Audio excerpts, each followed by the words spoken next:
ప్రణతి television వీక్షకులకి మరొక ముఖ్య గమనిక ఏమిటంటే, ప్రస్తుతం కుంభరాశిలో శని సంచారం చేస్తున్నారు. కుంభరాశిలో శని సంచారం చేస్తున్నా అంటే వృశ్చిక రాశి వారికి అర్ధాష్టమ శని జరుగుతున్నట్టు. మరి వృశ్చిక రాశికి అధిపతి ఎవరు? కుజుడే. సరే, అలాగే మకర రాశి వారికి ఏలినాటి శని 3వ భాగం జరుగుతుంది. వారికి 2025 మార్చి 29వ తేదీ వారికి ఏలినాటి శని 3వ భాగం వెళ్ళిపోతుంది. అయితే ప్రస్తుతం జరుగుతున్న కుంభరాశి వారికి ఏలినాటి శని 2వ భాగం జరుగుతుంది కదా, వారికి కూడా 3వ భాగం ప్రవేశించి 3వ భాగం 2028వ సంవత్సరం ఫిబ్రవరి నెల 23వ తేదీ వారికి వెళ్ళిపోతుంది. కానీ కుజుని యొక్క స్థానం మరొక స్థానం ఉంది, అదే మేషరాశి. ఆ మేషరాశి వారికి 2028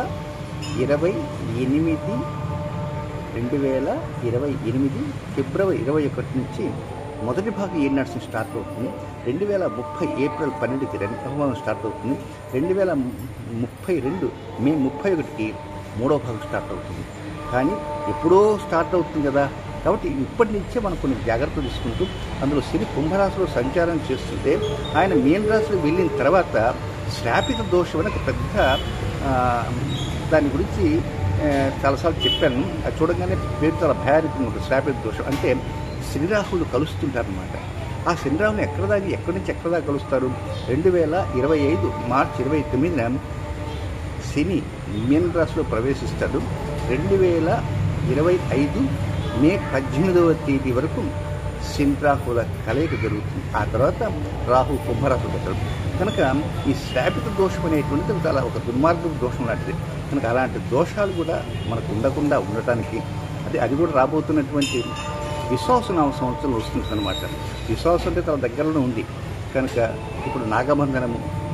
పితృదోషాలు, ప్రారంభ దోషాలు ఇవన్నీ ఉన్నాయి కనుక వాటిని పురస్కరించుకుంటూ ప్రత్యేకంగా చాలామందికి ఆశ్లేష బలి చేయించుకున్నారా అనుకుంటారు. ఆశ్లేష బలి అనగానే ఆశ్లేష నక్షత్రంలో పుట్టారా కనుక ఆశ్లేష బలి చేయించారేమో అనుకుంటారు. కాదండి, ఆశ్లేష నక్షత్రంలో కుజ సంచారం జరుగుతుంటే అది ఆశ్లేష బలి శాస్త్రరీత్యా. కనుక ఈ రోజున మాకు కుజ దోషాలు ఉన్నాయని, ఆ దోషాలు, ఈ దోషాలు, కుజ దోషం లేకపోయినప్పటికీ కుజ దోషం ఉన్నది అనేటువంటి భావంతో ఉండేవారు ఉంటారు. కనుక వారందరికీ కూడా చక్కటి అనుకూలతలు కలగటానికి, ఆ కుజుని యొక్క అనుగ్రహం కూడా కలగటానికి, పైగా చిట్ట చివరిలో కాగితం చివరిలో కూడా ఆ కుజుని యొక్క మూలమంత్రం ఉంది. అది అగ్ని మూర్ధ దివక్త గుర్పది అయం అపాగం వేతాగి చిన్నది. ఆ యొక్క మూల మంత్రాన్ని కూడా ఘనంలో కూడా చెప్పేసి ఆ తర్వాత వారి యొక్క దివ్య ఆశీస్సుల్ని మీకు అందరికీ అందజేస్తారు. అయ్యా, మీరు ఇంకా ప్రారంభం చేయండి. ఓం అద్రిస్థిరోధాజాయతా తవ వై శ్రవణః సదా స్థిరోధేహితపత్నాన్నః యే అపోష్ణంతి కేచన కాశ్రీం మాయాం వై శ్రవణః రథగోసహస్రబంధురం పురుశ్చక్రగోసహస్రాశ్వం ఆస్థాయాయాహినో బలిం యస్మై భూతాని బలిమావహంతి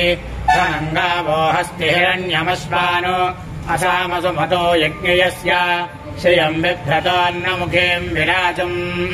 సుదర్శనే చక్రౌంచే చ వైనాగే చ మహాగిరౌ సదద్వాట్టారకమంతా సగోహార్యన్నగహంతవ ఇది మంత్రాః కల్పత ఊర్ధ్వౌ యది బలిగోహరేతు హిరణ్యనాభయే విదుడయే కౌబేరాయాయం బలిః సర్వభూతాధిపతయే నమ ఇతి అథ బలిగో హృత్వోపతిష్ఠేత క్షత్రం క్షత్రం వై శ్రవణః బ్రాహ్మణా వయగ్స్మః నమస్తే అస్తు మామాహి గుంసీః అస్మాత్ ప్రవిశ్యాన్నమద్ధీతి అథ తమగ్నిమాదధీత యస్మిన్నేతత్కర్మ ప్రయుంజీత తిరోధా భూః తిరోధా భువః తిరోధా స్వః తిరోధా భూర్భువః స్వః సర్వేషాం లోకానామాధిపత్యే సీదేతి అథ తమగ్నిమింధీత యస్మిన్నేతత్కర్మ ప్రయుంజీత తిరోధా భూః స్వాహా తిరోధా భువః స్వాహా తిరోధా స్వః స్వాహా తిరోధా భూర్భువః స్వః స్వాహా యస్మిన్నస్య కాలే సర్వా ఆహుతిరుహుతా భవేయుః అభిబ్రాహ్మణముఖీనాః తస్మిన్నన్నః కాలే ప్రయుంజీత परस्कृप्तजनाद्वेपि नास्मप्रमाद्यन्तमाध्यापयेत् सर्वार्थाः सिद्ध्यन्ते एवं वेद विघातुको भ्राता ममान्तर्हृदये स्थितः तस्मा इममग्रपिण्डम् जुहामि समेत्थान्मा विमधीत मयि स्वाहा राजाधिराजाय प्रसख्यदाहिने नमो वयम् वै श्रवणाय कुर्महे समे कामान् कामकामाय मह्यम् कामेश्वरो वै श्रवणो ददातु कुबेराय वै श्रवणाय महाराजाय नमः केतवो अरुणासश्च रसयो वातरसनाः प्रतिष्ठा गोशतधाहि समाहिदासो सहस्रधायसो शिवानः सन्तमा भवन्तु दिव्या आव ओषधयः सुमृणीका सरस्वती मा देव्योपसन्दृशी आरोगस्य स्थाने स्वतेजसा भानि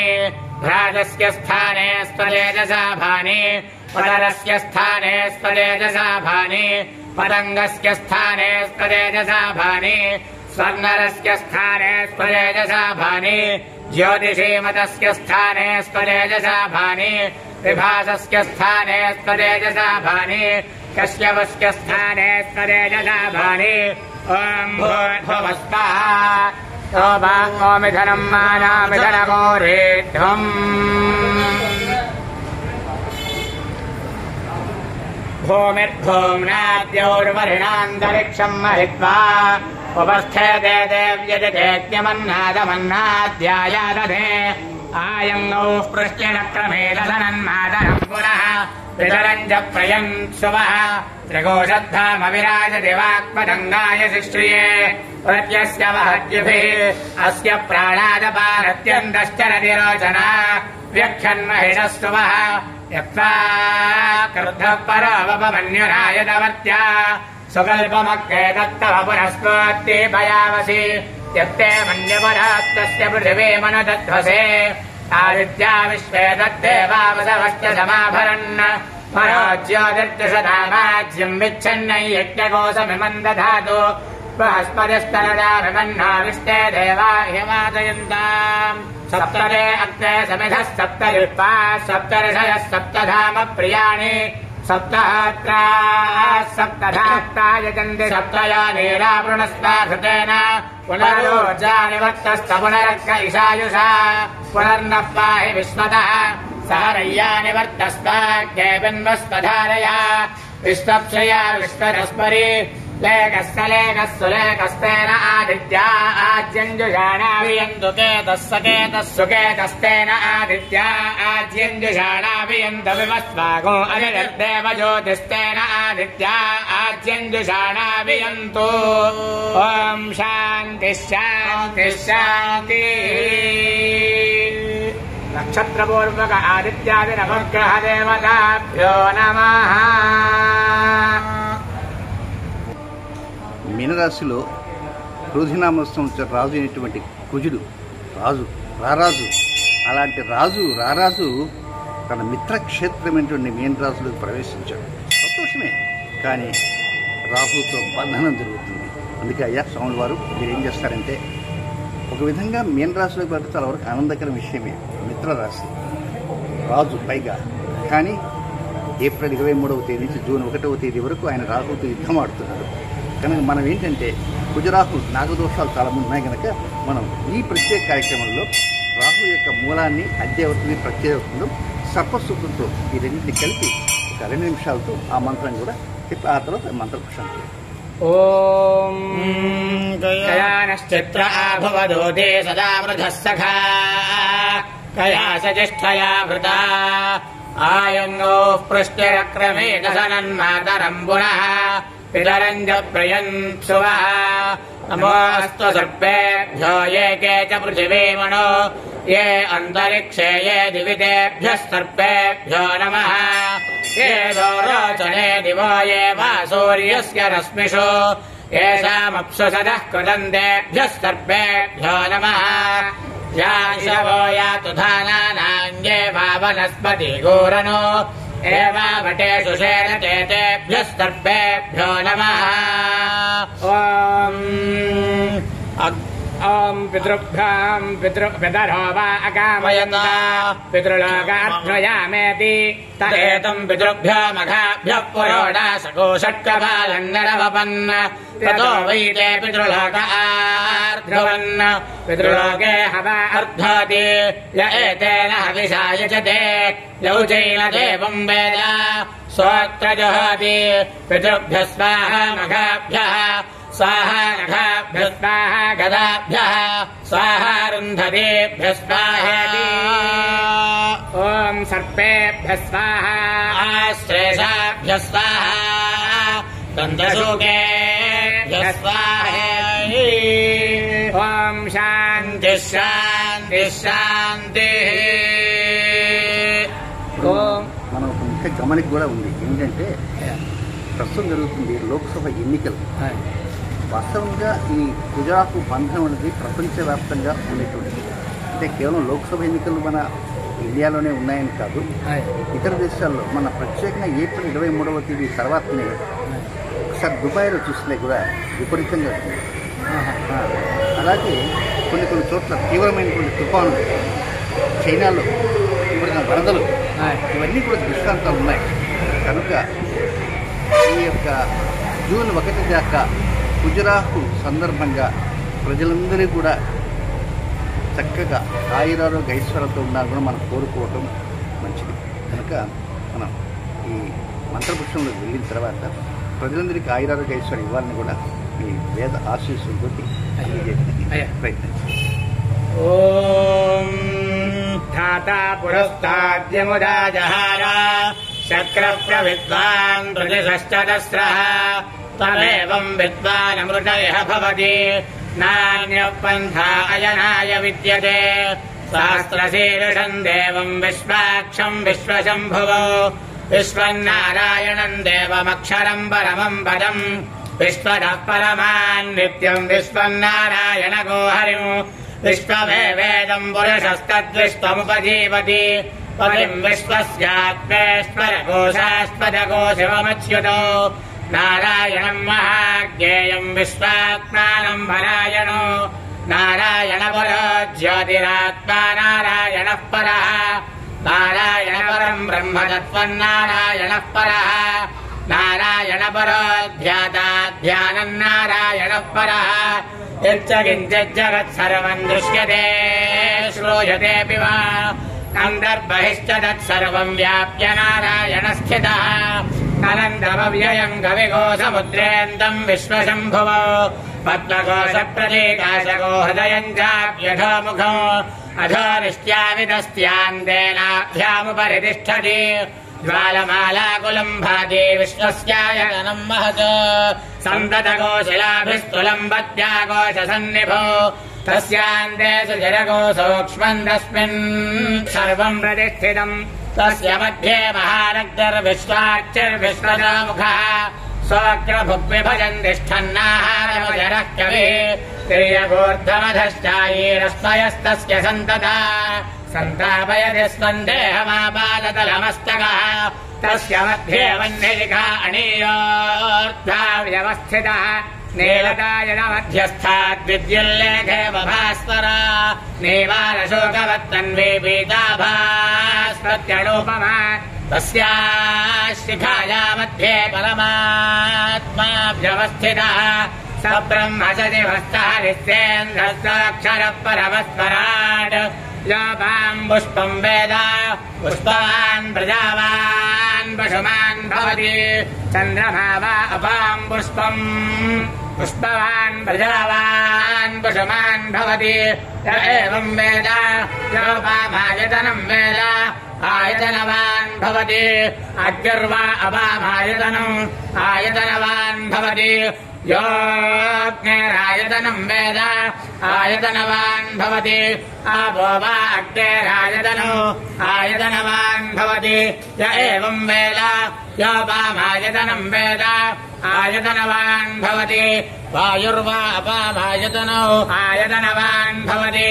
यो वायोरायतनं वेद आयतनवान् भवति आपो वै वायोरायतनो आयतनवान् भवति य एवं वेद योपामायतनं आयतनं वेद आयतनवान् भवति असौ वेदवन्नपामायतनम् आयतनवान् भवति अमुष्यदपद आयतनं वेद आयतनवान् भवति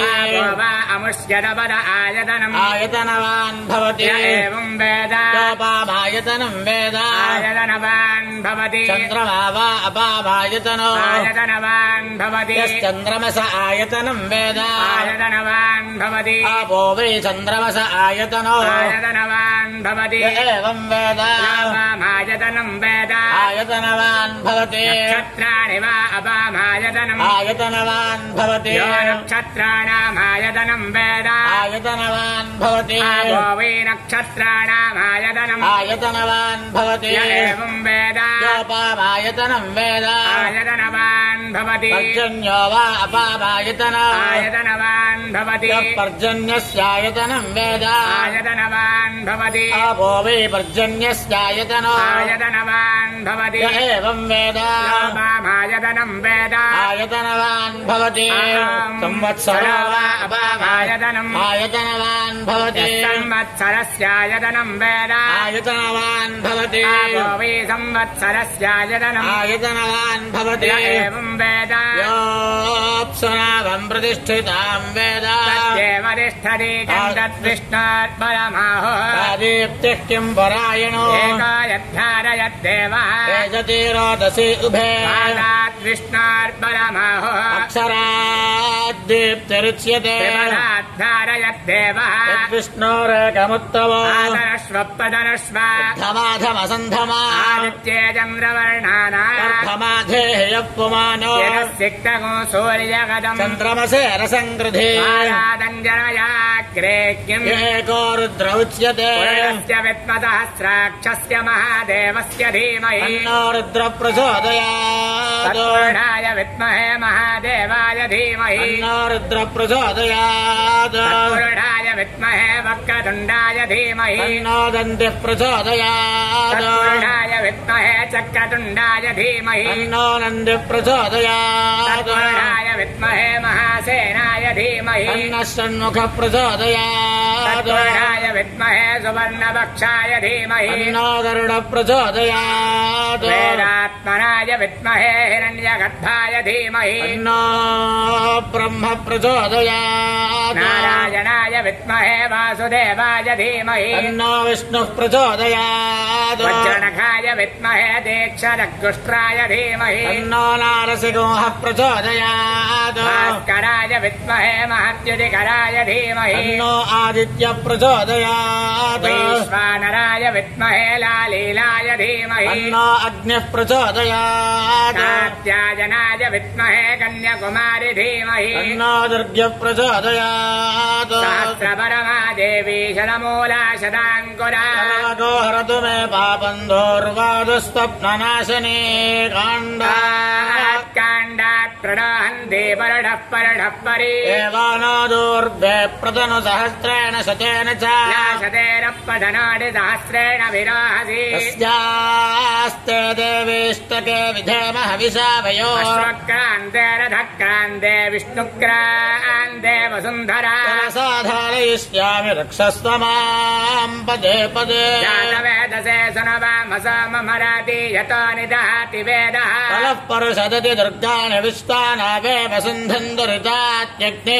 भक्यवर्णान्तपधात्वलन्दीम् वैराजनीम् कर्मफले सुजुष्टा दुर्गान् देवी गोशरणमहम् प्रपद्ये सुतरसि तरसे नमः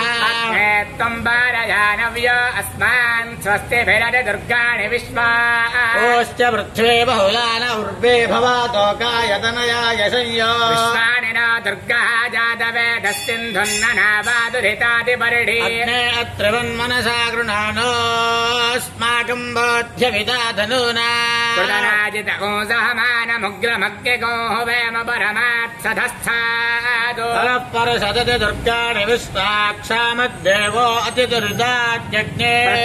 गमेड्याध्वरेणु सनाच्च दानव्यश्च सत्सि साञ्चाग्ने तनुवम् विप्रयस्वास्मभ्यम् च सौभगमायजस्ता गोभिर्जुष्टमयजो निषिक्तम् चन्द्रविष्णोरनु सञ्चरेम नागस्य पृष्ठमभिसंवसानो वैष्णवेन् लोकैहमादयन्त कात्यायनाय विद्महे कन्याकुमारि धीमहि तन्नो दुर्गे प्रचोदयात् अथैदम् विष्णवे चरन्निर्भवति यज्ञो वै विष्णुः यज्ञ एवान्ततः प्रतिष्ठति स्तोत्र जहाति विष्णवे स्वाहा यज्ञाय स्वाहा प्रतिष्ठायै स्वाहेति नक्षत्रपूर्वक आदित्यादि नवग्रह देवताभ्यो नमः वेदोक्त दिव्य सुवर्ण मन्त्रपुष्पम् समर्पयामि आत्मपद यानि कानि च पापानि जन्मान्तरकृतानि च तानि तानि प्रणश्यन्ति प्रदक्षिण परे परे पापोऽहम् पापकर्माहम् पापात्मा पापसम्भवः त्राहि माम् कृपया देव शरणागतवत्सल अन्यथा शरणम् नास्त्येकमेव शरणम् मम तस्मात् कारुण्यभावेन रक्ष रक्ष महेश्वर जनार्दन नक्षत्रपूर्वक आदित्यादि नवग्रहस्वरूप अंगारकग्रह देवताभ्यो नमः आत्मप्रदक्षिण नमस्कारान् समर्पयामि छत्रम् धारयामि चामरम् बीजयामि नृत्यम् दर्शयामि गीतम् श्रावयामि अश्वानारोहयामि गजानारोहयामि समस्तराजोपचार भक्त्युपचार शक्त्युपचार मन्त्रोपचार क्रियोपचार सर्वोपचार पूजान् समर्पयामि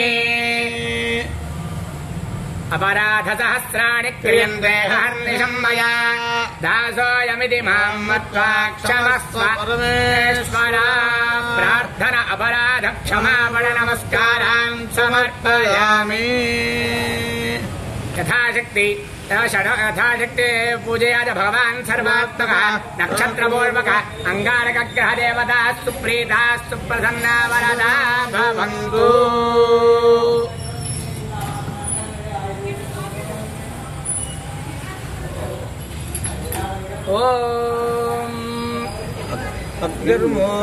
अग्निर्मूर्धा मूर्धाग्निरग्निर्मूर्धा दिवो दिवो मूर्धाग्निरग्निर्मूर्धा दिवः मूर्धा दिवो दिवो मूर्धा मूर्धा दिवः ककुत् ककुत् दिवो मूर्धा मूर्धा दिवः ककुत् दिवः ककुत् ककुत् दिवो दिवः ककुत्पतिष्पतिः ककुत् दिवो दिवः ककुत्पतिः ककुत्पतिष्पतिः ककुत् ककुत्पतिः पृथिव्याः पृथिव्यास्पतिः ककुत् ककुत्पतिः पृथिव्याः पतिः पृथिव्याः पृथिव्यास्पतिष्पतिः पृथिव्या अयमयम् पृथिव्यास्पतिष्पतिः पृथिव्या अयम् पृथिव्या अयमयम् पृथिव्याः पृथिव्या अयो अयमित्ययम् अपागोरेतागुंसिरेतागस्यपामपागोरेतागुंसि जन्वति जन्वति रेतागस्यपामपागोरेतागुंसि जन्वति रेतागुंसि जन्वति जन्वति रेतागुंसि रेतागुंसि जन्वति जन्वतीति जन्वति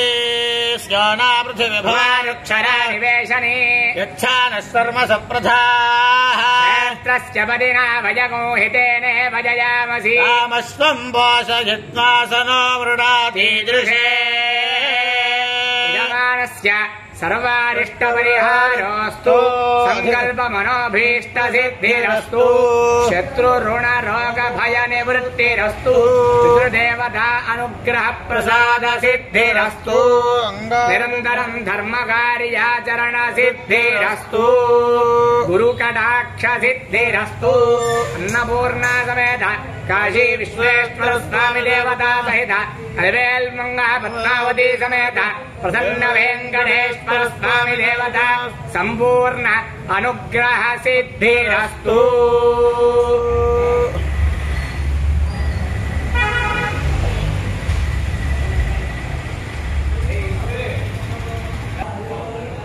ఇప్పుడు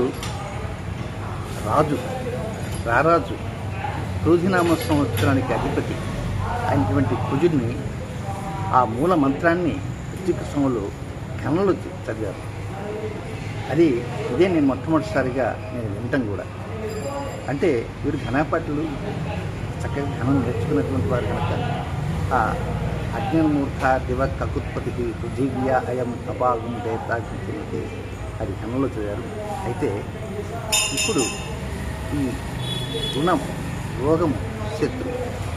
రుణకారకుడు రోగకారకుడు శత్రుకారకుడు అంగారకుడు ఆయనే కుజుడు, ఆయనే క్రోధినామ సంవత్సర రాజ్యాధిపతి. అలాంటి రాజ్యాధిపతి ప్రారంభంలోనే ఉగాది రోజు నుంచి ఆయన ప్రారంభం చేశాడు. ఎవరితో? శనికిరుల సంఘర్షణతో.